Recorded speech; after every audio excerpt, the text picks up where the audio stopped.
Welcome to the Rad Dad Redemption Podcast. Here's your hosts, Drew and Dex.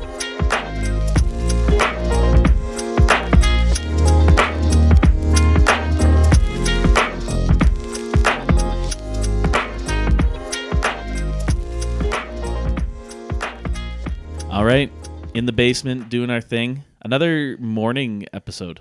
Yeah, we're really trying to lean into, getting together on weekends, being prepared, being meticulous, And like not doing it at night when we'd usually be like getting ready for bed. Yeah. Like we're at peak performance right now, which is not very high performance at all. But that's not true. I just saw you perform at a very high level. Yeah.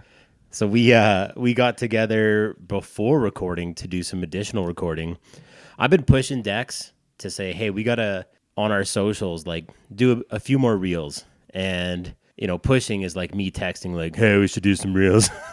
And then just it's a hard push. Yeah, and then just continuing to live my life. But we had been doing them. We'd been like putting in some effort and cutting them up, and we just weren't getting like anything, honestly. Like we had one or two that we get a couple texts from the boys, be like, that was funny. But we've said it before. Some of them are so criminally underrated. Like I go watch them all the time. I'm like, that was so fucking funny. But when you have an account that has like I don't even know what our numbers are, but we have like 150 followers. Yeah. We're really playing to a niche. Very niche market. Like, yeah. There's more people at Save On when you go do your grocery shopping. But we got off our asses. We went out. We just went out, and I think we've got the pieces for a real banger. So I mean, you always do a great job editing. Oh, stop. And I mean, one of the biggest reels that we had that took off was me hurting myself before the combine. We just happened into and that. It just happened today where I hurt myself again. So like, I think, we'll see if that's a popular theme for people, just watching me hurt myself. If this is just going to turn into Jackass. It's going to be me like doing. Get out of my head. I was going to say superhuman TV show. Have you seen that guy? I think I went to his page and I was just sending you like a whole bunch of reels this week. Whoop, whoop. This one's for all the juggalos and juggalettes. Dude, for anybody that hasn't seen this, Superhuman TV on Instagram, it's like this, I don't know, like this young man. Like, I think he's a doctor or something. Yeah, doubtful.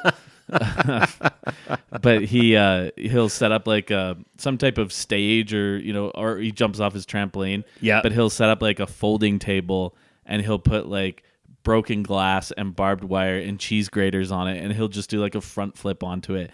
And obviously, inevitably, he hurts himself quite seriously. He basically does solo hardcore matches. Yeah. He's got those fluorescent tube lights. Yeah. He must just have like a whole schwack of these things. And he puts them on barbed wire. He puts them on Lego. And then he shouts out the juggalos, juggalettes, does a little flippy, and then without fail, My back! Fuck, cut it! Yeah. And it's the same every time. And it never gets old. And he's huge. Yeah. Like he's not physically huge. No. But the amount of likes he gets, the amount of traction. So that's our angle. So if this next reel doesn't take off, but I think it will because there is a little bit of physical comedy. There's a lot of physical comedy, actually. It's actually all just physical comedy. It's definitely physical. Maybe we'll just start just hitting each other over the head with shit. Hey? Yeah. Just dumb it down. Give the people what they want. We're going to go to the professional wrestling matches in Okotoks. But like as performers, not fans. I secretly, like I am into that. I see some of those guys go out and do it, and I was like, I could do it worse. For sure. Better. Yeah, that's right. Like I would do it worse, but it would be better. Yeah. I just don't know if that they got to go practice and train for that stuff, right? Like that's a wild thing that no one realizes with those amateur wrestlers is like they're not only going out and doing it, and you watch and you're like, this looks like dude just got out the van, put on his Boogie Nights outfit, and just went improv the whole thing. But no, he spent like dedicated time working on that, rehearsing that whole bit. I know at least two of them work at Good Life. I see them all the time. Like in town here. Yeah, they work at Good Life, and then when they're not, like when I see them not working, they're working out. And I mean, they're two pretty huge dudes. Like one of them was the I forget what it was his stage name. He went by like Scorpio or the Scorpion or something. Okay, yeah. The guy with the long hair. Yeah. He works at Good Life. I always see him at the front desk. And then, if I don't see him working, he's working out. And he was in good shape. He's obviously in good shape. And then another one is a personal trainer there. I can't remember what his stage name is, but I always see him personal training. It's that thing is they got that attachment You know, they're working out for a reason. Yeah. Don't we always need that? Like, what the fuck am I doing this for? I mean, if we rewind like basically a year ago today when we had like Kelsey on. Yeah, it's like you need a purpose. We're pretty much like we're headed into pretty much the anniversary of the fitness combine. Yeah. But I think that was in April. Yeah, it was Hitler's birthday. Yeah. This year we're doing it on Elon Musk's birthday. Same. But this was about when we started working out, or for me, because it was like February. Yeah. And one thing I did accomplish, because Kelsey came on and she was talking about how you got to just not do it for something. Actually, the opposite of, hey, I'm going to join amateur wrestling and now I have a reason to work out. She's like, your reason for being engaged in fitness and health and all that shit is for you. And that's the difference. You need to like set a routine, be regimented, and you're doing it because you want to live a different life. And so the diet thing, like there was about 3 months there where like I lost a ton of weight. We both did. We were ripping. And then I just like, it's not that I don't give a shit, but life gets in the way. You're busy with kids. I also like to party. I like to rage. Summer beer drinking season, followed closely by fall beer drinking season. Most seasons are good for beer drinking. And that's right on the heels of winter beer drinking season. So, when you really stack it up like that, there's not a lot of motivation for me to stay in shape. But what I did accomplish was February to February. I've never done this in my life, ever. I never missed a week of workouts. That's impressive. I went 52 for 52. And I absolutely made massive gains. I'm sure that I've missed weeks, but it's been very few. And I've still been going steady, and I can tell that I've put on a ton of muscle. Yeah. Like my weight has actually gone up from when we started the combine. Oh, I'm beefcake. But I'm not mad about it, right? Like I'm not like, oh, I'm 242, and last year if I was 242, I probably would have been upset because I would have been like super fat. You'd be getting a lift installed. Yeah. But now it's like, when I check myself out in the mirror all the time. But like when I have my shirt off, when you're recording your solo male videos, yeah, when I have my shirt off, I'm like, oh, I can see my traps and I've got some definition in my arms and shoulders. Like I'm like, oh, there's something happening here. And I'm like, if I could get my diet like perfected, I'm like, I'm on the cusp of something great. But I was like, I'll stay on the cusp. I'm with you. Instead of being like a pillow, what I notice now is I'm more like a bag of cement. Like I'm still lumpy in texture. Like I still have like the general same dimensions, but like what's inside is a lot denser. Yeah. Like I'm lifting big weights consistently, stuff that I thought I probably would never be able to do. And that motivates me. I'm stoked on that. I'm like go and setting a PB every time you go, or like every 2 weeks or whatever. Yeah. I was like, oh, these pants don't fit, but like, look at me. Shrek. I recently did that mental health 2,000 push-up challenge. Oh, really? Yeah. That was crazy, actually, because I forget when it started. I want to say like the 11th or the 12th, and it was right to the 28th. And you basically just had to accomplish 2,000 push-ups in that time frame. And I was like, I could do that. And so you start it, and like the first day, whatever, bang out a couple. Next day, you're like, oh, I'm still really sore. And then by about the 5th day, you're like astronomically sore. Yeah, you're like, I can do 10. Yeah, I'm doing the same workout, the same group of muscles every single day. But then all of a sudden you hit this point where you kind of do acclimatize. And I was doing anywhere between like 120, 150 every day, obviously segmented. And some days really brutal. Some days it would be like 9 at night and I've already had 4 beers. I'm like, I gotta do my push-ups. Gotta drop down and get a couple. Or I'd be on the ice. We were like fishing in Neg 30. I'm like in my bib and coat and I'm just like knuckling up on the snow. And everyone's like, that's what? Hardcore. Yeah. Everyone's like, what are you doing? I'm like, I can't not do my shups. I committed. So I think I got 2,100 in the time frame. But I bet you I added an inch to my chest. That's in 2 crazy. weeks. Absolutely. Like just like you're saying, like you're recording the solo males in the mirror with your tripod. I was shooting quicker because I was like, look at my chest. Yeah. So, good for us. There has been, I'm not going to say life altering changes to my physique, but my attitude towards working out and the fervor and rigor with which I approach working out has been forever changed. I think we can both say like we are markedly healthier than we were a year ago, which is not something you can always say, especially as you get older. Yeah. I'm healthier than I was a year ago. Yeah. Good for us. Cheers to us. I got a beer going. I got a Coke Zero. Yeah, heck yeah. I did finish a beer in the HTA parking lot after we finished shooting our video this morning. Oh, you guys got to check that out. That's going to be funny. It's going to be great. I was really trying to push the limits. I asked Dex at one point to just get on his hands and knees and just like kind of meticulously sort through deer poop and like, because I was directing. I'm the director of these things. This is my creative outlet. And I was like, can you just like pick up pieces and, you know, almost if you were like making two piles. One is like good deer poops and one is bad deer poops. Just do that. And Dex is like... That was where I drew the You line. drew the line. But I like there's deer poop all over HTA. Like the deer, I assume that's their bathroom. Like, Okotoks is their bathroom. Yeah. So there was one point where I was like crawling on my hands and knees, and when I stood up, I had deer shit all over my hands. We came in, your kid's like, what's all over you, Daddy? And you're like, it's deer shit. We do it all for the comedy. Yeah. We're going to get like 30 likes. It's going to be totally worth it. I mean, yeah, I'm all about comedy. I can't, you know what, if it was a perfect science, people would just do it. But the reels that blow up, the reels that get traction versus the ones that don't, like I have no idea what that secret sauce is. I think it's just like part of it is capturing something within the algorithm. Yeah. And it almost like snowballs, right? You get a bunch of likes and then it starts recommending it to other people, right? Like I posted this reel and it was not related to, it was just on my personal page, but it was like me refuting a Dave Ramsey bit. Like, is that the one that I remixed? Yeah. Yeah. Yeah. But like, so it got some traction, it was getting some likes, and then all of a sudden I'm getting random people commenting on my video. Obviously it showed up as they were, scrolling reels or whatever.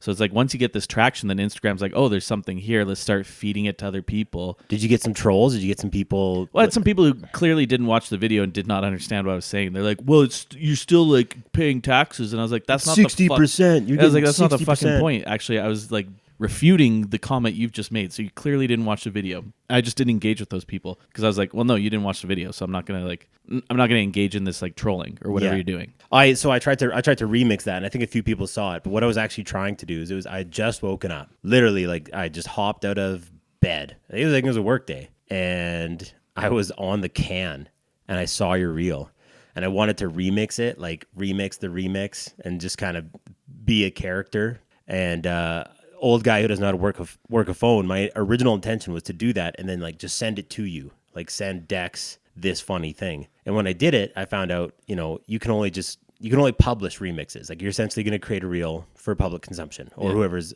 follows you. And I was like, whatever, like no one's going to fucking watch this. Or if anyone does watch this, it's like friends. They're friends. They're going to see that I'm playing a character, a caricature of myself.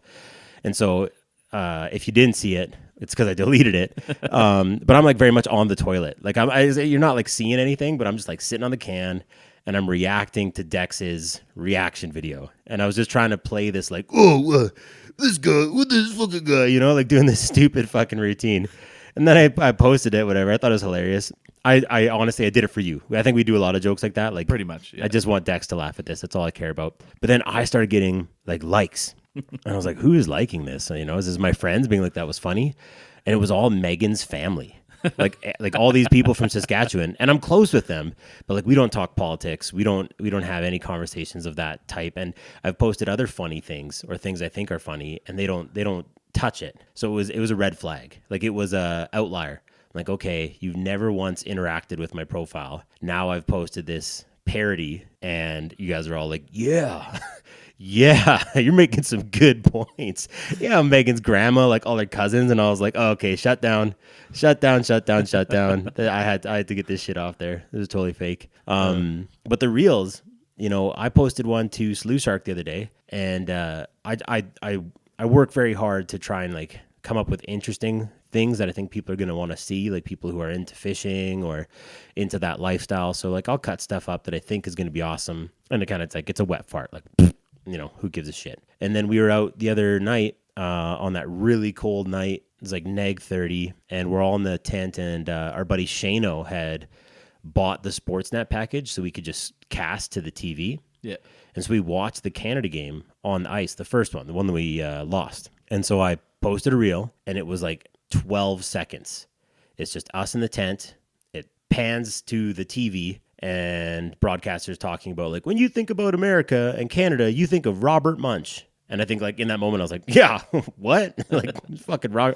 And I just little caption like, hey, ice fishing, neg 30, watching puck. This is Big Canada Energy. And it was just this throwaway, stupid fucking reel. I get up the next morning, it's got 2,500 views. Wow. Yeah, and rolling. And I was like, okay, what? Like, yeah, like what engaged this? But yeah, I have no idea. So anyway, we worked really hard on what we're going to put out today, and hopefully get some traction. Hopefully you guys think it's cool. And I'll have some reels to post from last night. Yeah, fucking let me have it. I got to move the mic away. I got to do a big sniffly, but I want to hear because this is one of the few times that you did a set, the Hubtown Showdown. We built it up. We talked about it, and I was AWOL. So you gotta fill me in, fill everyone in. Yeah. So last night, night 2 of the Hubtown Showdown at Hubtown. And where was it at? At Hubtown. That's the place to get your beers. It is the place to get your beers. And yeah, it went well. I mean, I knew going in a little more than I did last time, right? Last time it was kind of like, it was sort of we'll see how this goes. And so first of all, super well attended. There was no room. Like they had to cut off RSVPs for the show. That's good. It's getting traction. Yeah, which was great. So there was a lot of people there, more than the first time, which was already well attended. So like not an empty seat in the house, which was pretty cool. And then there was, I think, 8 comedians signed up. 2 dropped out last minute. So Jeff kind of had to pivot a little bit. But yeah, it was like, okay, same thing as last time. Like, we're not really going to enforce the 5-minute time limit because we got this place till 10 o'clock. So I went up there. I was the first one up. So Jeff did his opening bit, and then I went up and I did 10 minutes of all brand new stuff that I wrote. And I think I talked about it on the last podcast with Craig. I wrote this new joke that I thought was hilarious. The world's funniest joke. Yeah, and it was fish sticks. Yeah, it was about a robot. And like a home services robot, like a humanoid robot, jerking me off. And it got me. I got to watch the set this morning. Yeah, and it was funny. So a few lessons learned. I think going into it, I knew I had more time. Like I had texted Jeff this week and was like, "What's it looking like?" Yeah, just give me 10. Just make it official. Well, yeah, he was like, "Yeah, you got time. Like you do your thing." And so I was like, "Okay, cool." And I kind of wrote with that in mind. Like when I've written all my previous sets up until this point, often it's been for Laugh Shop or whatever. It's always been like I got 5 minutes, right? And I've written to fit all of my jokes that I want to hit in 5 minutes. And last night I was writing with, an unlimited time frame, which was nice, but also I think maybe it hurt the joke a little bit. Do you think that it was like a thing where you thought about it too much, or do you think just because you knew you had time? I think it's because I knew I had time. I was like, this joke it's not a big laugh joke, right? But I got time, I'll put it in. Whereas if I was stuck to 5 minutes, you might have cut it, dropped that, or drop I might have some fluff. How do I find a way to fit all of this into 5 minutes? And so that was a valuable lesson for me, because I was like, going forward next time, even if I do have unlimited time, I'm gonna write for 5 minutes. You had to increase that frequency. Yeah, and then I'll increase. I'll add another bit to it, because I did basically 3 bits last night, but the bit that I wanted to really do was that robot one, and it had some golden parts in it. Like it's not like I bombed. That's not the takeaway, but it was like, oh, this could have been way better. When you were texting me last night, I don't know, like it was just a tone I got. It kind of like I was feeling like maybe you didn't think it went well. And again, it's a text message, right? I think we all do that. Like you can't get what someone's actually like saying, just kind of like matter of fact. So I was reading into it a little bit, like, oh shit, is he bummed? Like, fuck. And then when I came over here this morning and watched it, like I was fucking dying. Yeah, which is like you could have called that, but I was like, that's good. Oh, robot with dildo hands. Like, oh fuck. Like I was. Yeah, I like you. Yeah. It turned out good, and I wouldn't say I bombed or anything like that. It was just like, oh, that could have been so much better. Like watching it back, I'm like, if I just cut out the fluff. And then my wife came to watch, which she usually doesn't, and she thought it was funny, but she was definitely like, her feedback immediately was like, that feels like a set that you wrote for Drew. Yes. And there was a few jokes in there that, like, there was one that got groans there was a few laughs, and it's funny watching the video. You got one big laugh from our boy Shane. Sean was sitting right beside where I had set up my camera, and you could hear all these groans of people like, oh, because it was like a joke about pedophilia. Yeah. And then you can just humor. Clearly hear Sean laughing so hard, which almost makes the joke funnier to me watching it back. And then you and I both died laughing on the couch watching it. I loved it. I honestly, we talked about it at length even on the way to shoot the reel, I was like, man, I don't think it's the joke. I think it's maybe the wording a little bit. The wording, right? You know, like you almost kind of, you call it what it is and you say the thing. And, you know, and we talk about all the time in comedy, towing the line. And I think it just kind of, not that it crossed the line, but it flew too close to the sun. It was right on that line. It was right on that line, and people were like, I can't fucking laugh at that. Yeah. Dude. People have different sensibilities, for sure. So the way you package it, right? That was a joke that, like, you tell that on, like, boys fishing trip or something, everybody in the tent is dying. Oh, yeah. But, like, you tell it to a group of, you know, a diverse group of people, there's going to be a lot of groans. Yeah, so definitely not a throwaway joke, and definitely not an unfunny joke, but just like you're saying, you're like, okay, got to massage that one. Yeah, got to figure out the wording. And then just tighten everything up. I'm like, okay, I went up for 10 minutes. If I took all the biggest hitters from that got the most laughs, I can probably get that 10 minutes down to 5. And then it's a really good set. Yeah, so like positive, right? Yeah, I think it's a learning experience, right? Like it's only my 8th time going up. So it's like and every time I've gone up, I feel like I've done way better than what I expected. Yeah. And last night was maybe the first time where I'm like, oh, my expectations were higher than my actual performance. Which is bound to happen. Yeah, totally. And so it's just like, okay, learning experience, like maybe get back to how I was writing before and just tighten things up so that it is just jokes, joke, lots of laughter. Because I think the build-up was what really killed it a little bit.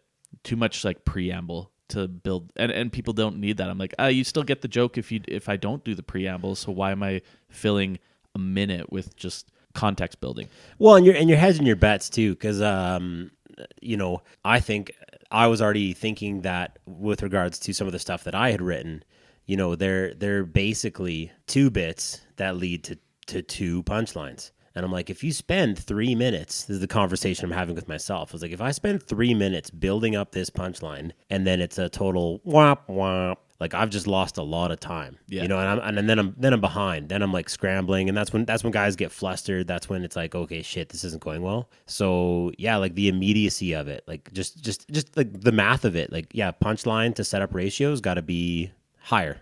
Yeah. You know, so yeah, great learning experience. But then you said you got another set as well, and you did a classic. Yeah. So then, you know, at the end it was, Jeff was like, hey, anybody want to come up? So Craig did another bit, and then I went up after Craig again, and I did the hip hop, like pussy breaking bit. that one you can see that on our socials, the unicorn version of it, which is like the first iteration. So it has like, it's like a fine wine. That one keeps getting sexier. Well, yeah, and that one, it was like I even cut some stuff out of that one, which I already knew that bit was good. I cut some stuff and it got even funnier. And so that was also a lesson where I was like, okay, 2 kind of different sides of the coin, where I went out and I was very casual in my first bit, had unlimited time, and then the second time I went up, I did a pre-rehearsed bit that I know fits in 5 minutes. Yeah. And it was even less than 5 minutes with some of the stuff that I cut out.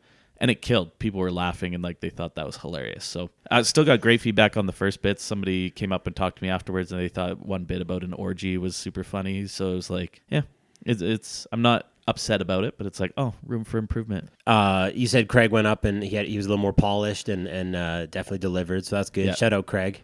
Yeah. Craig was on the last episode, and yeah, he did a lot of the same stuff that he did the first week, which I think he said on the podcast. That's what he was going to do. Yeah, he called his shot for sure. Yeah. But yeah, I mean, that's what you do at these amateur nights. You're massaging your material, and he definitely improved his material. And I think he knew the parts that got laughs the first time, and he really leaned into that.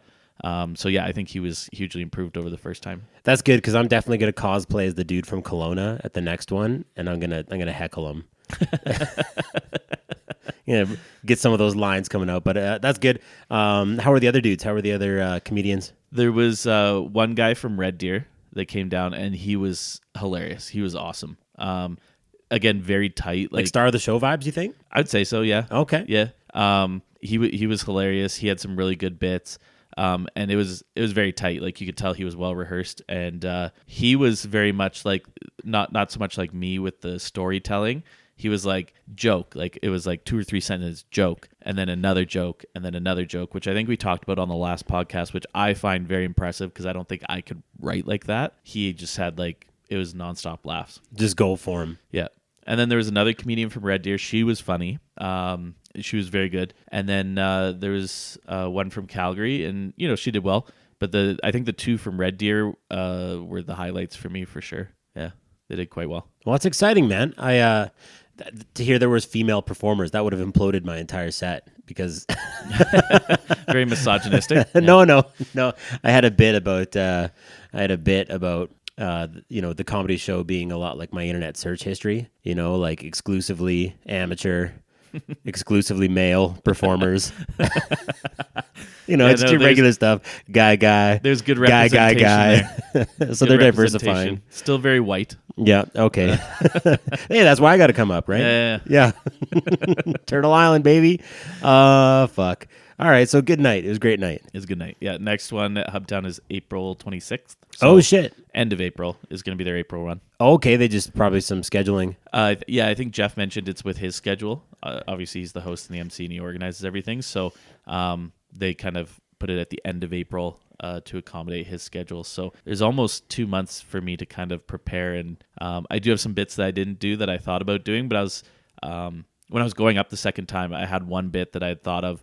And I was like, no, you know what? I'm going to save it for next time and I'm going to massage it out. I learned a valuable lesson this first time. So I'm going to do a bit that I already know is good. And then I'm going to go back to the drawing board for this new one that I thought about doing last night, didn't do, and just make sure it's like tight. Yeah. Hell yeah, buddy. Well, cheers. Like I said, I'm sorry to miss it. Definitely going to be the next one. The 26th, so that's a Saturday. I think we're just coming back from vacation, but the 28th is my birthday. Ooh, yeah. Birthday show. The birthday show. So I'm definitely coming naked. I thought about that. Here's just like daydreaming about what I would do. And I was like, I got so many like cheap laughs talking about like peeing with your pants around your ankles and pulling your shirt up under your chin. I was like, how wild would it be to just like face away from the audience and just do not like fucking Carrot Top prop comedy, but just do like a lot of like, look at my ass.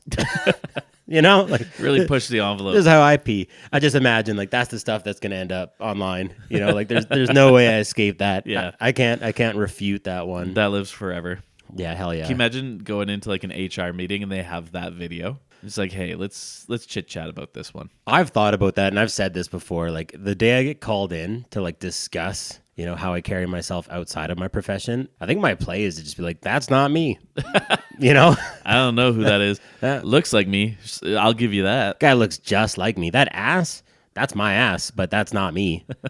Same tattoos, which is very interesting. Yeah. Wow. He's funny though, hey? Does he have a podcast? Tell me more about that. Yeah. Yeah. Fuck those guys. Fuck human resources. I hope they are listening. Well, that's cool. And I don't know if there's anything else in between now and then because I don't think we're not doing a combine part 2. No, I'm also injured. Yeah, I saw that today. Yeah, I've badly injured my plantar fascia. Dex got high level soccered and had to really dig deep to do the shoot today. Yeah, it was incredibly painful. The first clip, I don't want to let anything out of the bag because I'm going to post it sooner than later, but you do your thing. And then I thought you were playing it up for the camera, but there was a good like 18 Mississippi where you just laid on the grass. The deer poop grass. It hurt. All right, cut. No, I said cut. It was my personal jumping onto barbed wire. Oh, yeah. But all I was doing was kicking a ball. Yeah. Well, luckily in this province, we have absolute amazing health care. So if you got to sacrifice your body, you can rely on, the government to do its job. And that is a perfect segue into the meat of the episode. Swish. What we really wanted to talk about. Swish. What's going on? This province is fucking crazy. Okay. Before we get into this. Okay. Maybe like a mild disclaimer. Yeah. Okay. Lay it on me. So what we're about to talk about, the AHS scandal that's currently unfolding, and is in the court system in multiple facets. We just want to kind of provide a disclosure that none of this is our own reporting. None of this is never is. No, we don't really have the manpower capacity for that. None of this is our own reporting. None of this is stuff that we've come up with. This is us discussing topics, allegations that have yet to be tested in court. We'll put that out there, give everybody the benefit of the doubt. And we're really just talking about reporting that's been done by other institutions, other podcasts. So where this all started was, I guess I should say, everything from here on out that we provide any type of conjecture on is our own opinion. So don't sue us. Yeah, please Danielle don't. Smith. Yeah, fuck you, Danielle Smith. Is that what you're saying? Yeah, basically, Yeah. fuck you.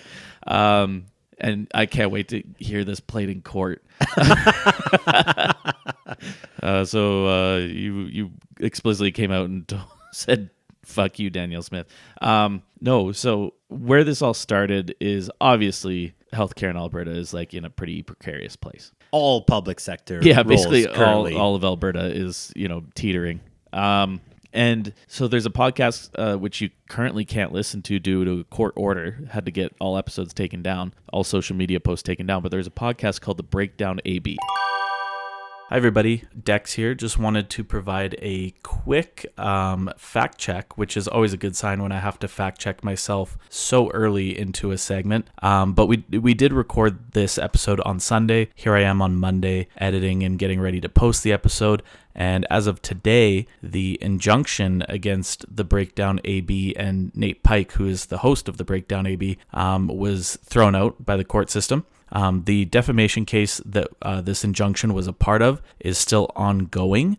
So he's not out of the woods yet. There's still an ongoing court case around this. But the injunction preventing him from, keeping his previous content up and available online, as well as providing new content moving forward, is now lifted. So the Breakdown AB is back on YouTube.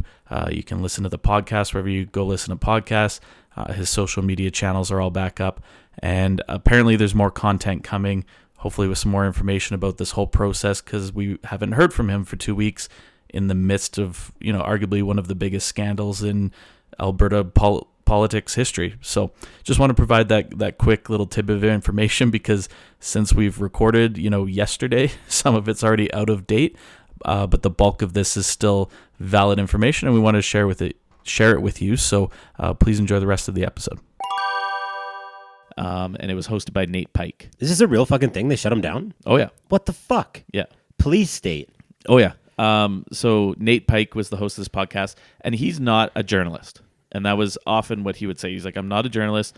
I'm doing some research on my own time. But what he is he's a paramedic. And so obviously he's very much involved in that system. And so he experiences the shortfalls of the system, especially from that point of view. We've seen over the years some difficulties with, code reds, no paramedics available within 100 kilometers of Calgary or whatever, right?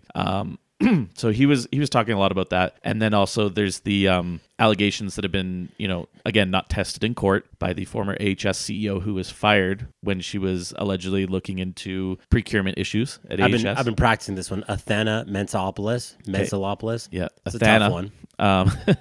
Athena M. Yeah. Is how I'm there you go. handle but that. She's the CEO, former CEO. Former CEO. And of she's the AHS. one who's filed the lawsuit and was like, wrongful termination. Yeah, hold the fuck on. Yeah. And so the Globe and Mail eventually picked up on it, and that's when the CEO of MH Care, the beneficiary of a lot of these procurement issues that we're going to talk about, their CEO, Sam Raish, ended up suing Nate Pike and the Breakdown Alberta podcast in civil court for defamation, saying that he's been losing business because of this reporting that's done by Nate Pike. And he got an injunction from the court. Now, they haven't said, yes, defamation has occurred. They're saying, while this is investigated and litigated, we need to ensure that no more damage is done. Right? Because if it is defamation and you're doing it, right? Okay. Yeah. So it's understandable. If you were being defamed, you would want that person to stop that while the courts do their thing. I think it's maybe a little far-reaching because this is essentially like free speech and reporting, and he's used freedom of information requests to get a lot of his information that he's used for his reporting. So it's a bit of they call them SLAP lawsuits, SLAPP, and it's strategic lawsuit against public perception. And so, which is in the States, because it's so litigious in the States, they've got laws. A lot of states have laws against that. You can't just sue somebody to silence them. But that's not such a problem in Canada, so there's really no laws in Canada, especially Alberta, about that. So anyway, that's where we're at. Nate Pike, Breakdown Alberta, currently on hiatus. Can't really find any of their stuff online. And yeah, the Athena M lawsuit, wrongful termination lawsuit, is currently in court. So that's where we stand. But I guess, you want to talk about some of the allegations that have been made? Yeah, so that's where I was trying to, because you had brought this up and I'd been loosely following it. But when I looked into it, it's this snowball thing where they're talking about this process of procurement and how it's basically taken away from AHS and they've given it to another board, and they're very much just informed, like, hey, this is happening. Yeah. And she was like, this is kind of crazy. This doesn't really make a lot of sense. So she started doing some digging, right? And she uncovers this giant conspiracy where these contracts are being manipulated. They're single source contracts too. Like Yeah. they are not open to bids. And the one that was really striking, so it started out with the CFS, but it was the acetaminophen and ibuprofen from Turkey. Well, that was the second one. That was the second one. Yeah. The first one was during COVID, the masks. Oh, fuck, I didn't even read about that. Okay. Lay it on me. Yeah. So the first one was in COVID when they were procuring the masks. They needed a bunch of masks, obviously, for healthcare workers. And they reached out to MH Care, which was a brand new company at the time, headed by Sam Raish. And he was previously, his company, his business experience is from oil field training, doing like a lot of safety training in the oil field. So he's got some connections, presumably, with the Alberta government. And he launched MH Care, and they procured masks from China during the height of, like, early days of the COVID-19 pandemic. And what happened was these masks came from a number of different factories. Like, the guy basically went on AliExpress and like ordered masks. There was a while there you couldn't get a mask. It was exactly. a thing. It was every country in the world was trying to get as many masks as they could. Yeah, people were making them. Yeah. And so he got these masks, but they were of poor quality. If you recall, there was a lot of complaining. Back then, these masks, they have some type of like smell to them. They've got some off-gassing. The nose piece doesn't conform very well, so healthcare workers couldn't seal the mask, which is kind of important for an airborne They weren't virus. doing what they were meant to do. Yeah, and so there's a lot of complaining about that, and he was paid quite substantially. Allegedly, it was like $66 million or something. And they got these masks that were shit. And a lot of healthcare professionals were complaining. And then the second one was the procurement of the Tylenol. Oh, okay. Turkey. That's what I was reading about. Yeah. And that was the big one. It was $250 million or something like that to procure this Tylenol from Turkey because there was a Tylenol shortage back in end of 2022, children's Tylenol specifically. And the Turkish Tylenol came over and was not to Canadian standards. The dosage was all fucked up, and Alberta ordered 5 million bottles. That's the right number, right? 5 million? Yeah, I'm just doing some fact checking right now as we're going through this. Okay. 5 million bottles of Turkish acetaminophen. And ultimately, when it arrived, because the dosage was different than what we're used to in Canada, they could not put it on pharmacy shelves for parents to go buy. So it was, behind the counter at pharmacies, and a lot of it was sent to hospitals because nurses were the only ones that could properly administer and measure out the dosages. So, and of the 5 million bottles, allegedly, only about 13,000, 14,000 made it into circulation. A minuscule. Which works out to $5,000 a bottle, almost just under $5,000 a bottle, which is an absurd price to pay for acetaminophen,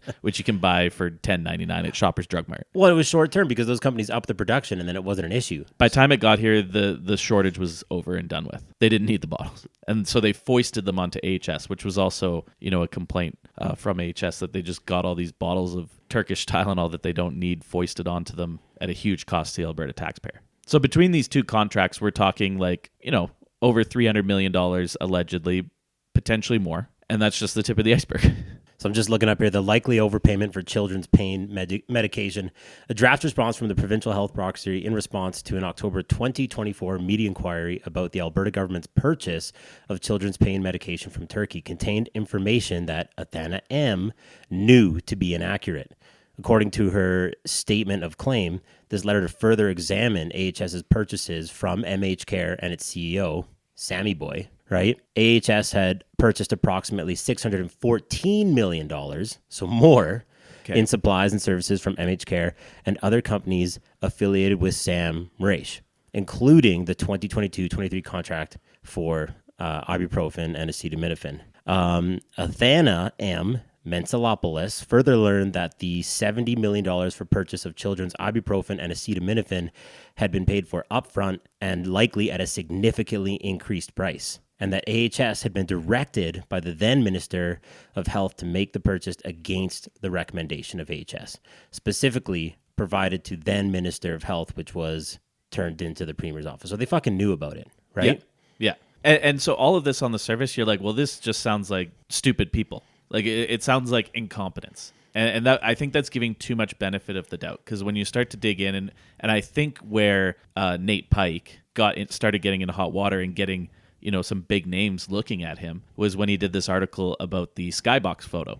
Now, you remember when the Oilers were in the playoffs, they were in the, the semifinals against Vancouver? Yeah, you posted about this. Yeah. So there's that skybox photo, and you had Danielle Smith there with some of her closest aides, and Premier David Eby in BC. They're in this skybox, and it turns out those tickets came from the accountant for Sam Raish. So, they're allegedly, very careful, allegedly getting kickbacks, right? Or maybe it's not a kickback, maybe it's not directly related to this, but some greasing of wheels is happening, right? Like, you don't give people tickets to an event like that, a very, popular, well-attended event. Everybody in Western Canada wanted to see that game. Yeah, and that's what Smith came out and said, like, I'm just supporting our team, like, I'm just supporting the Oilers, I'm supporting Alberta's team. Yeah.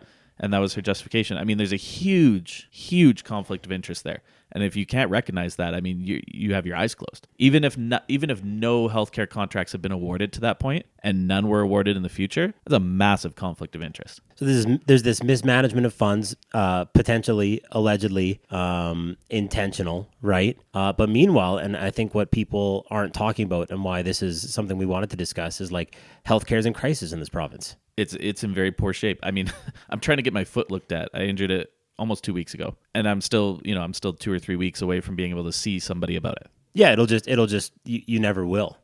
Yeah, it was starting to feel better, so I was like, do I even need this appointment? And then today I've obviously re-injured it. You'll heal poorly, but I think probably everyone listening knows someone or they themselves have had an experience recently where they need access to healthcare, and there's these significant barriers, and the province is saying like, well, yeah, it's a mess. We're trying to sort this out, but it's a guise, It almost feels, and I think the argument, and so this is where opinion comes into play, it almost feels intentional.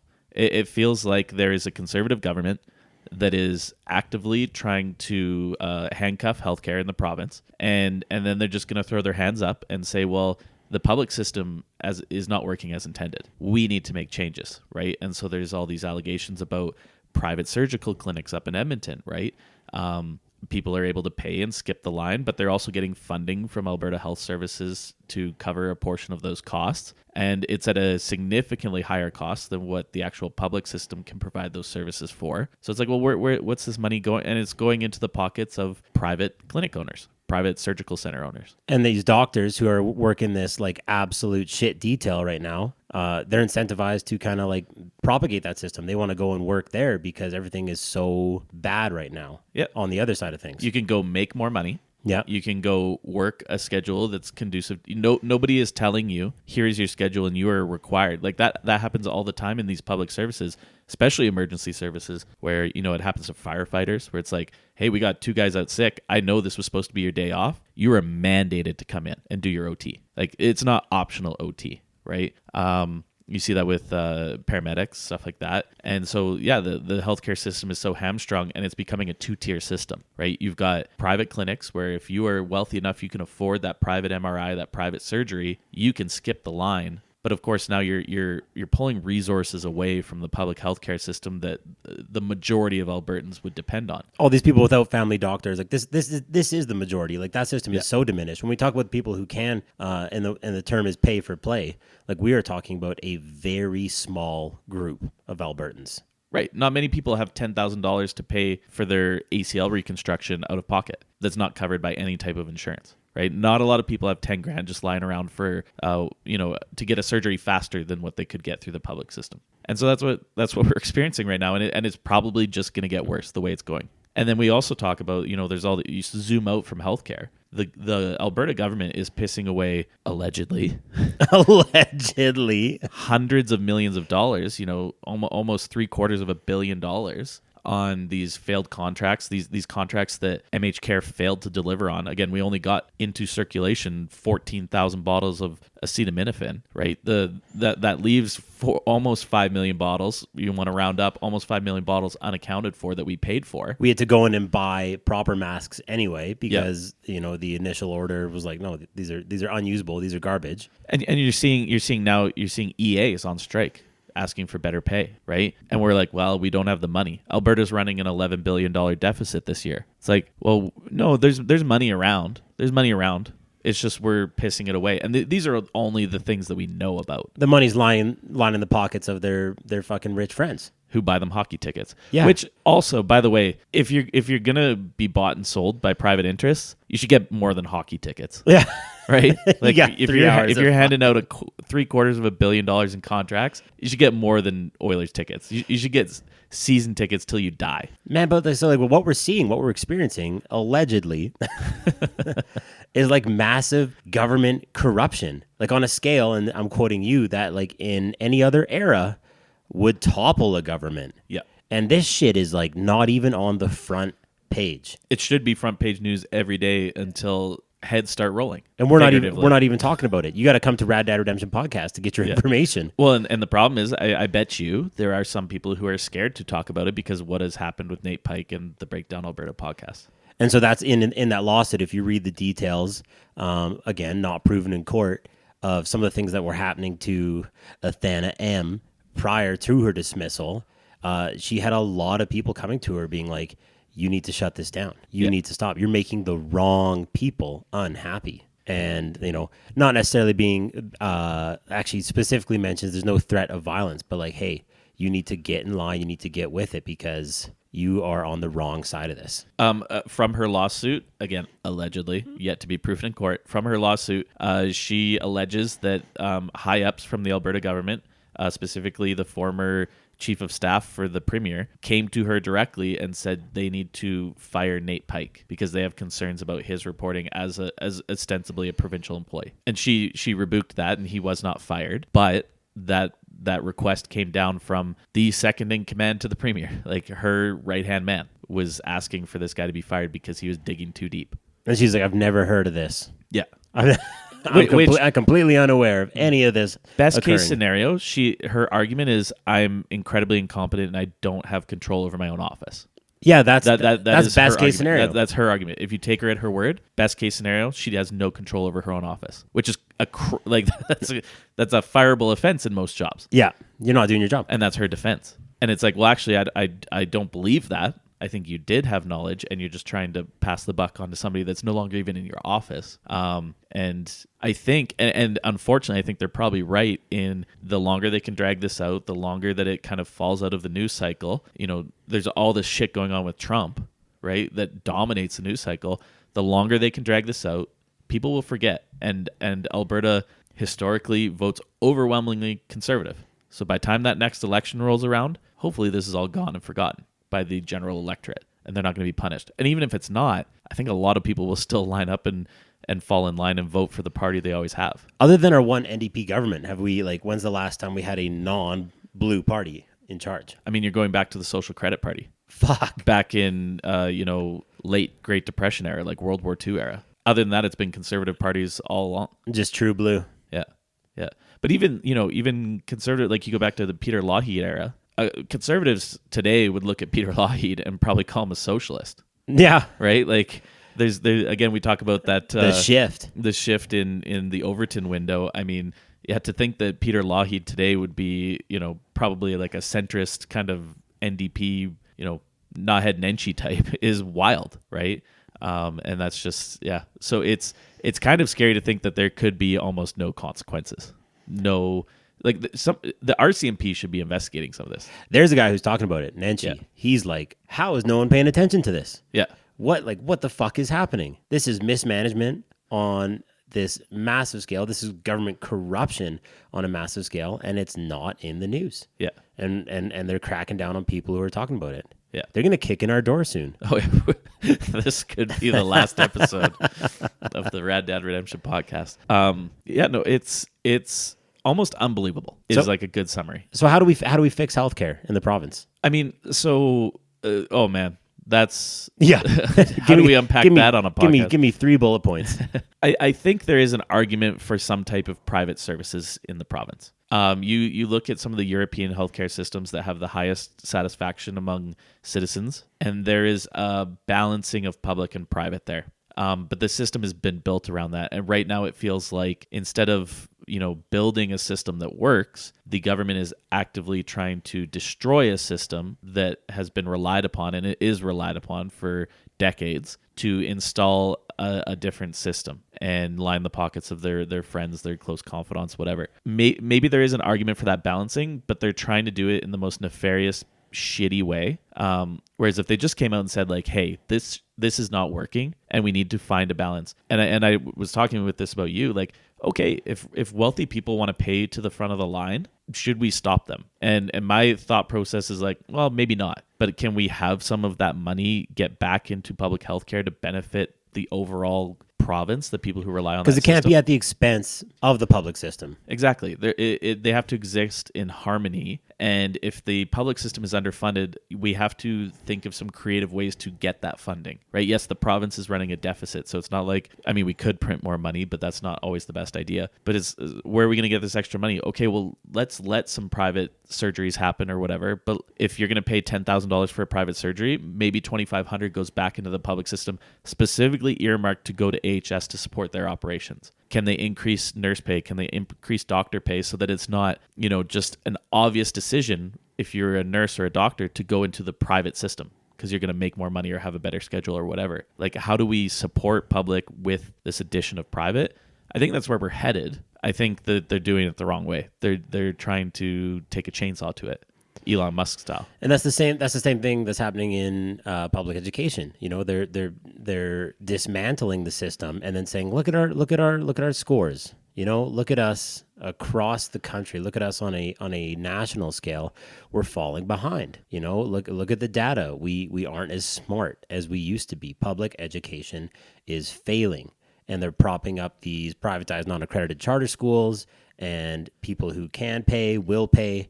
And those are still publicly funded institutions. So when the budget comes out and they say, hey, we're building these new schools, we're addressing the problem, what they're really doing is they're creating this class system like you see in the UK, where, people that can't afford to get quality education do, and those who can't go to the fucking scumbucket schools. Yeah. And then they're like, well, sucks to suck. Yeah, should have made more money. Should have made more money. Should have asked your parents to make more money. Yeah. Like, it's not your fault. Yeah, that's very interesting. And there's this argument that there's no money for it. And there is, and they will come out. I'm sure somebody will pull the government talking point and say, well, you guys are wrong, because the government has never decreased spending for healthcare or education in the history of recent UCP governments. It's like, well, that's a very disingenuous fact, because Alberta has grown at the fastest rate population-wise in Canada of any other province. And okay, they haven't decreased spending, but when you don't increase spending to account for increased population, that is effectively a decrease. You're spending less per capita. So it's not a fair argument to say, well, we haven't decreased spending. Okay, you haven't cut specifically, but you have in a way. And that's what you hear in the news. Like we were talking about, the number to get Alberta back up to this national per student funding average was, I think, 11.3 or 11.4 billion. And they came out on Thursday and they said, okay, we're going to do 10 billion into education. And they're flying their flag. They're like, that's a 4.5% increase from last year's budget. So like, there you go. That does not meet the needs of students in Alberta. Yeah. We are still well below the national average for funding, like alarmingly so. It is not enough money to fix the problems, but they get to come out and they get to say, we increased it 4.5%. That sounds like a lot. That sounds like a big increase. And right now in this economy with the tariff threat and everything that's going on, people are tight. Like people don't have a lot of money. And so, it's scary, and it's easy to look at that and be like, well, they are increasing funding, but they are not meeting the needs of students in Alberta. They're not meeting the needs of patients in the system, right? And how much has the student population grown over the last 3 years? Okay, so we got a 4.5% increase from last year. How many new students are here from Ontario, BC, other provinces that have moved here? new students that have been born. Like we have the youngest population in Canada, right? New students that have been born recently and now entering kindergarten or grade 1. What percentage has the actual student body increased? If it's increased 5% and you've only added 4.5%, that's a decrease. That's a decrease. That's a cut. Yeah, you have cut. Absolutely. Yeah. Man, fuck these guys. Well, it's just like, it's blatant corruption. It's crazy that it feels like it right now. I mean, who knows? Things could change. This is all so early. Litigation has just started around all of this stuff. Who knows? There could be consequences, but it feels like they're going to go unpunished. Okay, so here's a better question, because I think I put it to you. You're obviously you're really carrying this episode. I appreciate you. I put it to you, like, how do we fix it? Obviously, we can't answer that. And we don't fucking know. No one would come here for that sort of information. If you're coming here for that sort of information, like, you are misguided. Watch the news or something. Yeah. I don't know what to tell you. But let's say this lawsuit, the former CEO, Athana M., what if she wins in court? Does anything come from that, or does it just get buried in litigation and appeals, and it goes away, and it's something we just don't talk about? It's hardly a footnote. It's really hard to say, because like I feel like if it starts going against the government, their lawyers are saying to them like, "Hey, this is looking bad for us." They're going to settle out of court. It's a civil suit. And then at the end of the day, even if they take it right to a judgment and they lose, she's just going for lost wages for herself. Like, all of these allegations are for her to support her case that she was wrongfully terminated. She's saying, well, I brought this up, and then I was fired unceremoniously. That's wrongful termination. And she had a huge contract. She's a CEO of the Alberta Health Services. Say pay her and move on. Yeah, they're gonna pay her. I think she's asking for $5 million. Which, again, if they lose this case, that's $5 million of taxpayer money that's going to go pay the person that they wrongfully fired. Yeah, that's a kick in the crotch, right? You do all this shit, and they're like, "All right, we'll fix it out of court, and it's going to be your money that we use to fix it." Right, but there's no legal, and when I say legal, I mean like in terms of actual law. Like, they're fighting a civil case right now. There's no law that is going to say, well, you've done wrong, and now you have to pay for this in terms of jail time, or you lost your position, or whatever that is. There's going to be no actual consequences other than monetary for the government, which again is just our own dollars. That's such a fucking bummer. Yeah. Until something like the RCMP gets involved and says, like, we think there's been illegal corruption that's occurred here and we're going to investigate. This is all just civil suits. We're talking about civil suits and allegations made in civil suits. It does not affect anything else. And I thought that was interesting too. They're talking about, Danielle Smith gets to come out and say, like, well, you know what? I don't know anything about this. News to me. We're going to appoint our Auditor General. We're going to get him to look into it, and then we're going to choose an independent third party to do an investigation. And I'm like, you're the guilty guys. Yeah, you don't get to choose who investigates you. Yeah, what the fuck is that? How do we get here? You're going to be like, oh, you think we did something bad? I'm going to hire my homie. I'm probably going to pay them blue ribbon panel style. Like all of my friends, we're going to release this report and be like, it was all good. And we're going to pay for that. If I had to put odds on it, system, man. If I had to put odds on it, it's going to be like Preston Manning, or maybe Stephen Harper, because he's heavily involved right now in Alberta politics. It's going to be somebody that's like connected and is almost borderline incentivized not to find against the government. Yeah, that's how it's going to be. If they said, well, we're pulling Rachel Notley out of retirement to investigate this, I'd be like, oh, okay, like maybe we're finding somebody who can, that probably wouldn't be impartial either. That's going almost to the other side. But, I'd be like, oh, they actually do want to find something. But it's guaranteed it's going to be, or that UFC professor, I can't remember his name, who did I think he was in charge of the Blue Ribbon panel. No, he was the royalty review panel. For the like COVID response report? Is that the one you're talking about? No, I think it was before that. I don't know. Okay, now we're getting out of our wheelhouse here, but we were out of our wheelhouse when we started the episode. But yeah, it's gonna be some sycophant that's just gonna repeat what. Oh yeah, like she had no idea, like bad things happened. Sorry, and that's gonna be the outcome of it. Oh man, this sounds so fucking lame, but like, yeah, you want to enact change? Like, I guess get out and vote. That's the problem. Is like, do you first of all? As you said, none of this is in the media, or it's very lightly sprinkled into the Globe and Mail. So it's not really in the media so much. I feel like if you're online and you're running the right circles, you're seeing some of these blogs and posts and stuff like that. But otherwise, like let's talk about like Joe Blow and Red Deer. who has been a lifetime UCP voter or conservative voter and does not engage with those types of blogs. He doesn't follow Nate Pike. He doesn't follow the Breakdown Alberta. How is he going to get this information? He's definitely from Red Deer. I like that. Yeah. How is he going to get the information to influence his voting in an educated way? And then even if he does think, well, I'm not sure Danielle Smith represents my views, is he going to vote Naheed Nenshi, NDP? Unlikely. Yeah. Unless there was some, and maybe we've seen the start of it. They did have a minister step down, the Minister of Infrastructure. He stepped down and said, I won't be a part of this. But he's still in the party. He still caucuses with them. He just stepped down from his role. So unless we see a fracturing of the party to the point that there's now two conservative parties that split the vote, which is how the NDP got in last time, we're really not going to see a change. I mean, Alberta, and that's why Alberta gets the shit end of the stick from the federal government all the time, is because we are not a battleground. Like there's no risk. The Conservatives don't have to placate us because they know that they've got our vote no matter what, right? The federal Conservatives, why would they promise anything to Alberta? We're going to vote for them.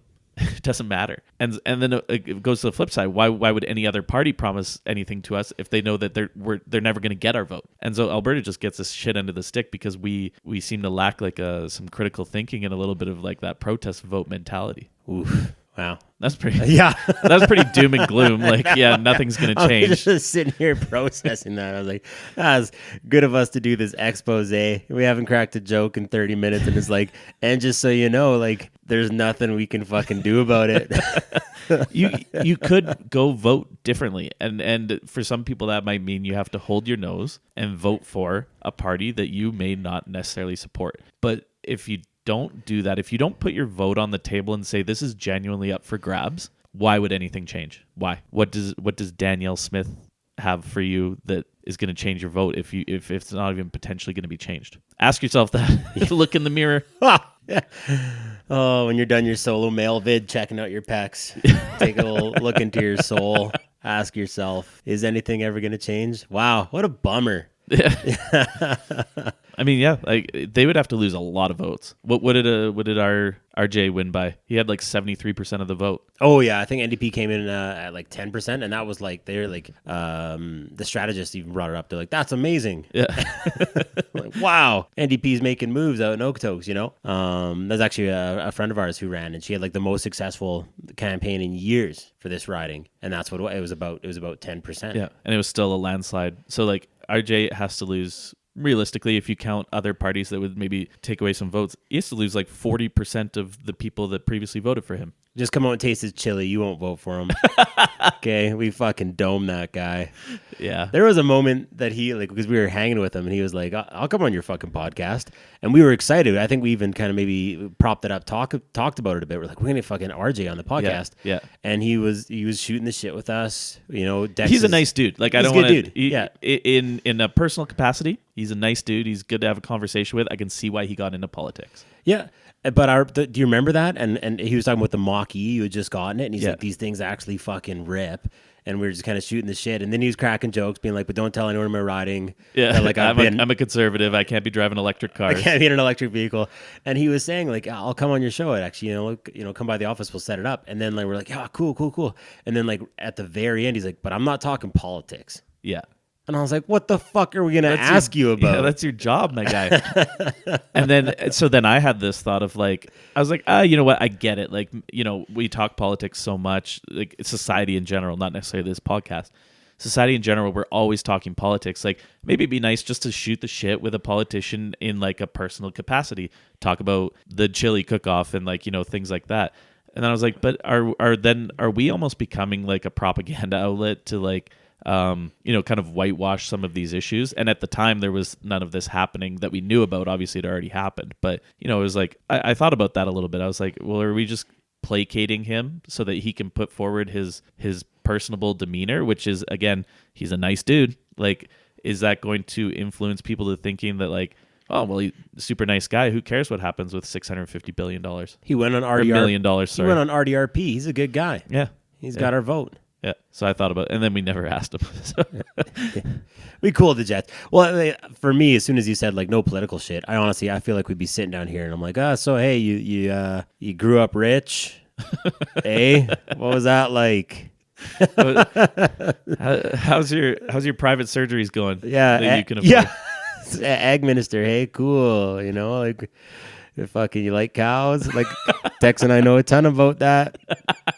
As your mom has pointed out, we don't know fucking anything about agriculture. Pretty much. So yeah, it would have been just a it would have been a promotional piece for him. Like, we would be doing him a service. Yeah, for his own PR. He'd get 125 new votes that he was going to get anyway. Yeah, exactly.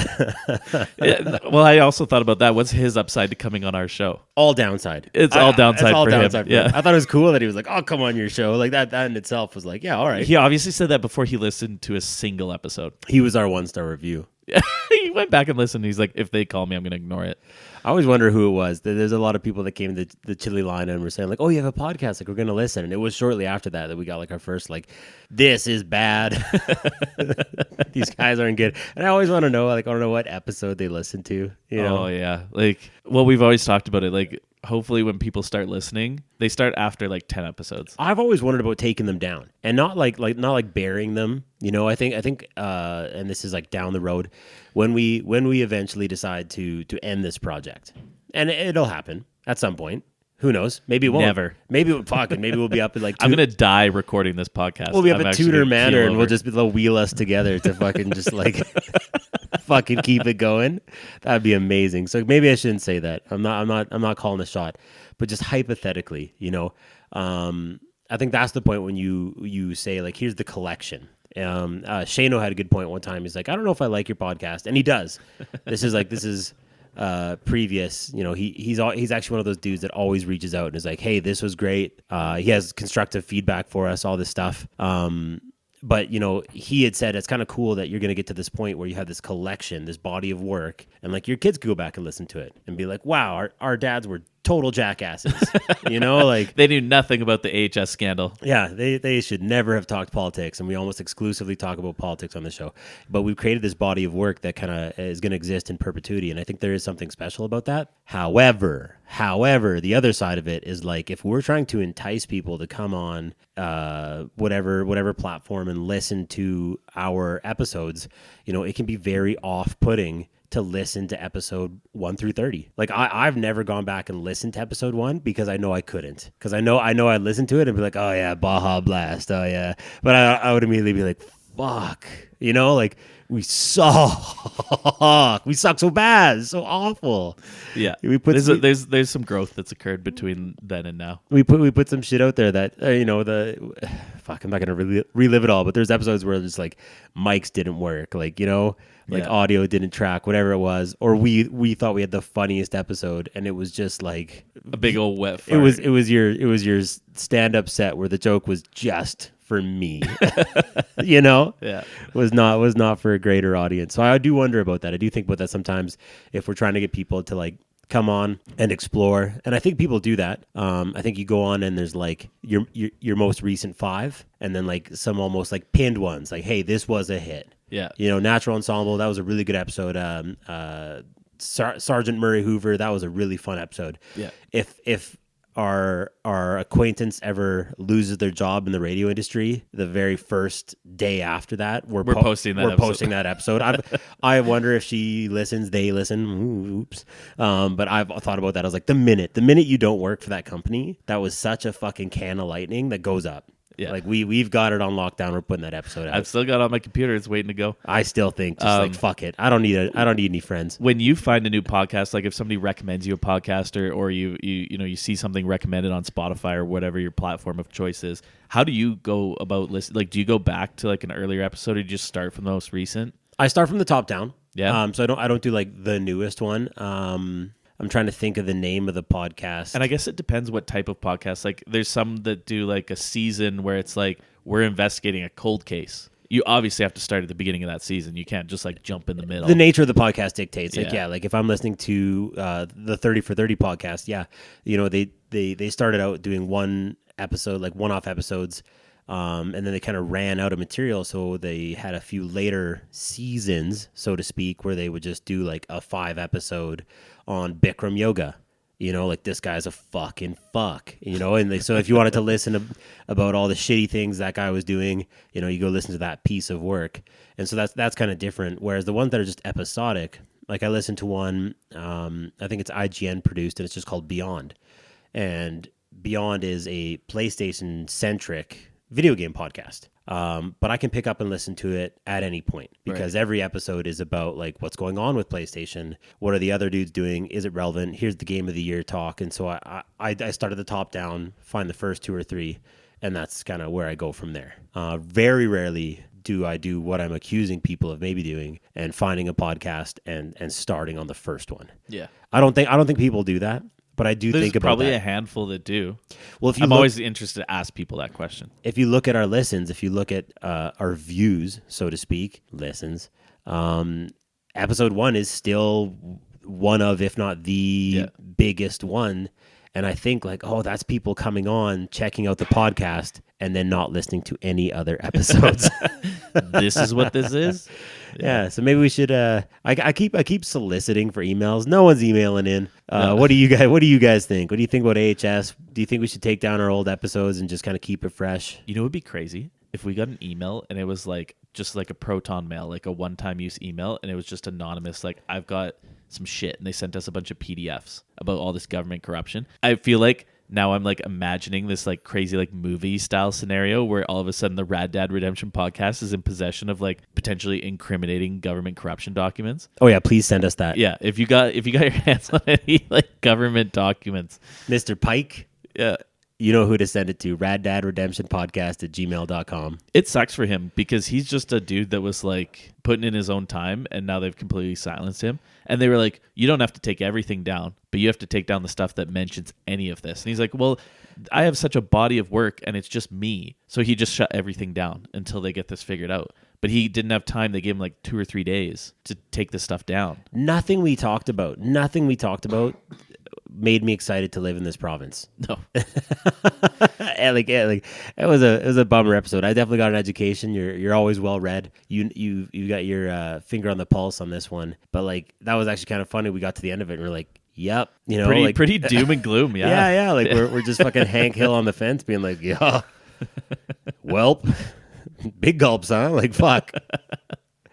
We got nothing we can do about it. Who knows? Maybe we're not giving people enough credit, and there will be some type of like wave of political awareness or something that we're not accounting for. Maybe that's maybe we are being too doom and gloom, and maybe people will kind of perk up and be like, no, this is wrong. I feel like that's happening in America right now, and I don't know how much of this is just algorithms. Like I don't know how much is just being fed to me because it's what I am interested in. But I do tend to see more online, whereas leading up to the federal election, there was like just so much MAGA shit, so much pro-Trump shit.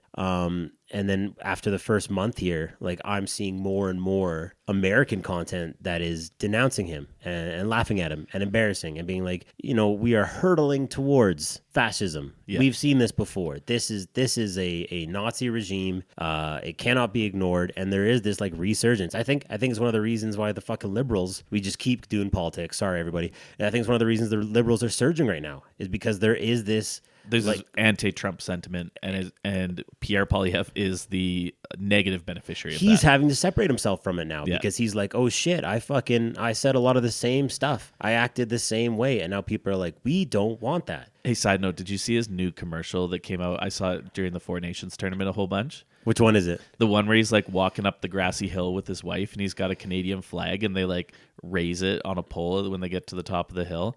But it's just like cut in with like horrible things. Like there's like a junkie on the street. They've like blurred out his face and he's like, crime is high. And like, but then at the end he like raises it and he's like, I'm here, like Canada first. And I'm like, you're such a fucking Millhouse wiener. He's such a Millhouse wiener.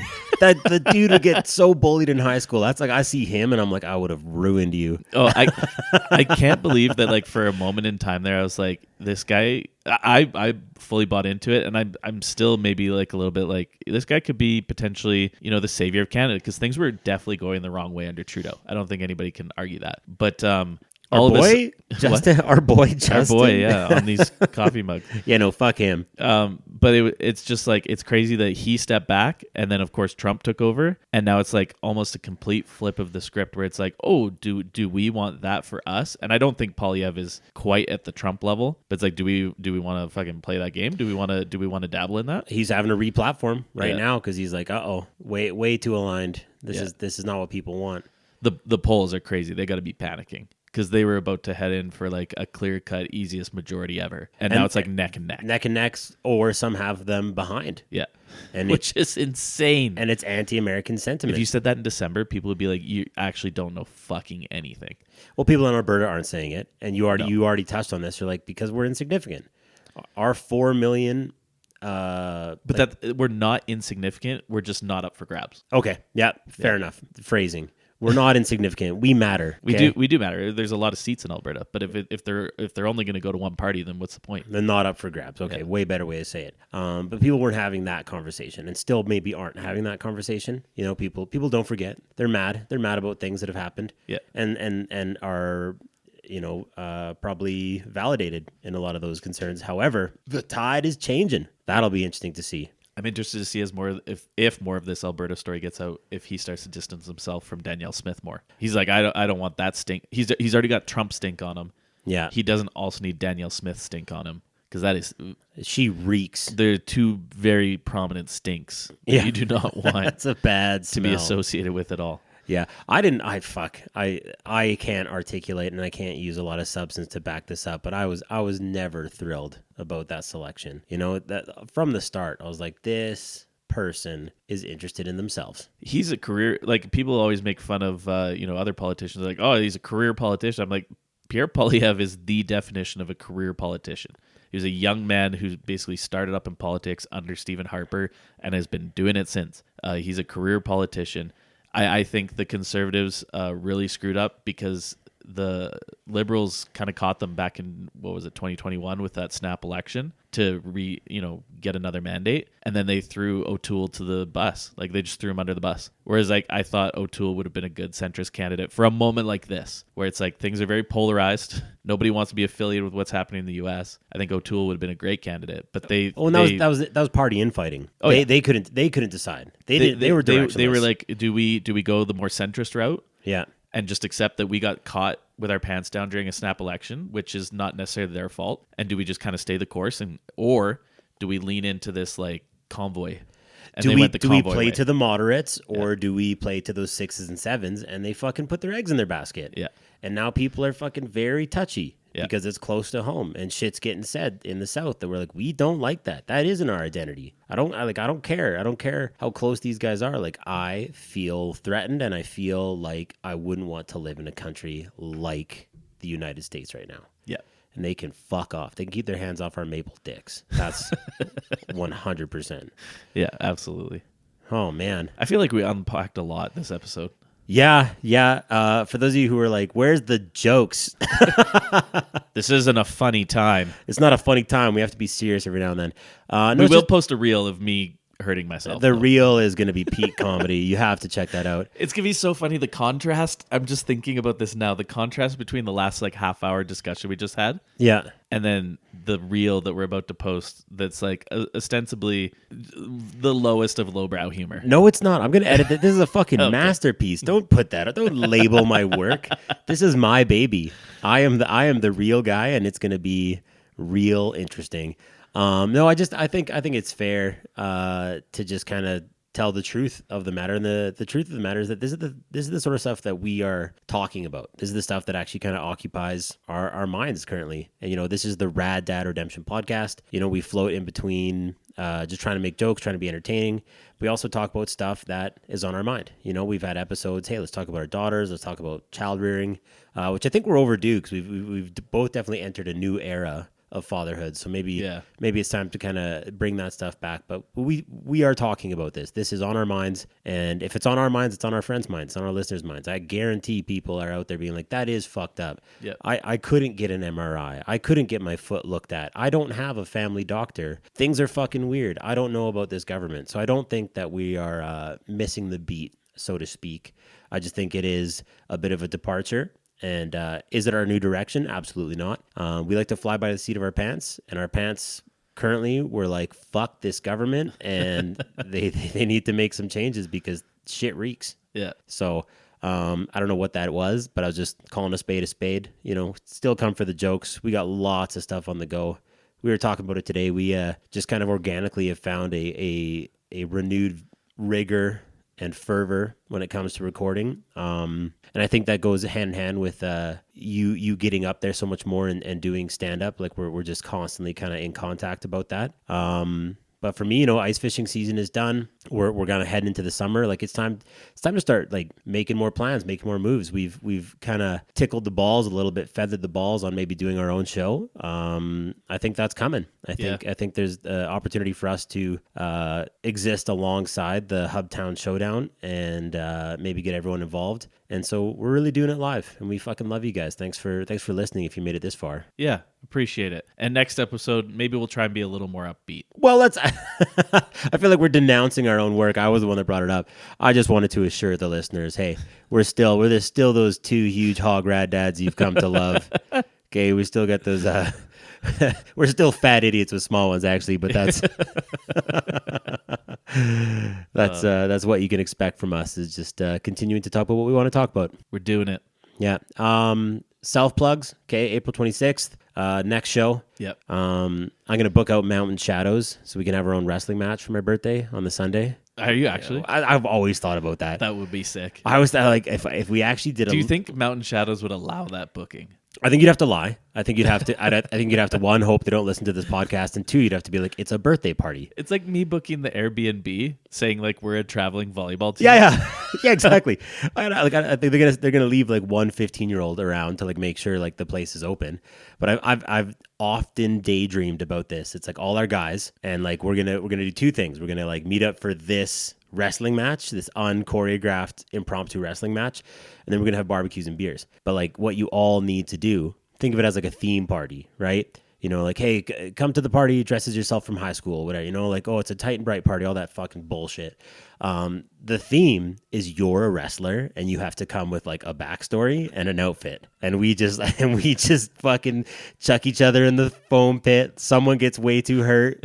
You know, we all have intro songs. I think it's legendary. I think it has to happen. That'd be a great birthday party. I'm coming just in one of my male thongs. Yeah. That I wore into the hot tub. I want it so bad. Like if it's not Mountain Shadows, like I need to track down the rental company that's like, you want a full ring in your in-laws' backyard for the afternoon. You make that happen. I fucking want to do it. Nothing would make me happier than to just Bill's Mafia through a table. I would do it. I would honestly, I would sacrifice the body so hard. I know my wife listens and she's like, no, none of this is happening. I'm ready to throw my shoulder out for the rest of time for just one shot of me doing something crazy. Yeah, that's the birthday I want, baby. 35. We're really doing it. Oh yeah. I can't wait. Okay. Well, hey, look out for a physical invite to my birthday party. I'll be sending those out. Come check out Dex on the 26th and stay tuned to our socials for updates. Obviously new reels, and send us a fucking email. Get off. Do it right now. Hit pause. Yeah. Hit pause. Pull off on the highway. Because we get a lot of listens. People are just at work. They got nothing to do. Yeah. Except their jobs. Pull over. Send us a fucking email. Even a hello. We'd really love to hear from you. I gotta actually say, gutless request of the listeners and of my boy Dex. One thing we talked briefly about is, listening back. We got to bring back jingles. We got to bring back the mailbag. I gotta hear more audio edits. Well, I got the mailbag. I've got it on the button. I don't know which one. We haven't had to use it for so long. That's what I'm saying. We haven't had to press the fucking button. I'll just start writing it again. Fake one. Just fake emails. We're just going to bring back that segment because I miss it. Yeah. I miss the jingles. Let's get some mailbags. Yeah. I kind of forgot that jingle existed. Okay. We've got a call to action. Hopefully we've educated you today. Yep. Thank you for tuning in. Or pissed you off. Where are the jokes, dickheads? All right. Later, dudes. Bye.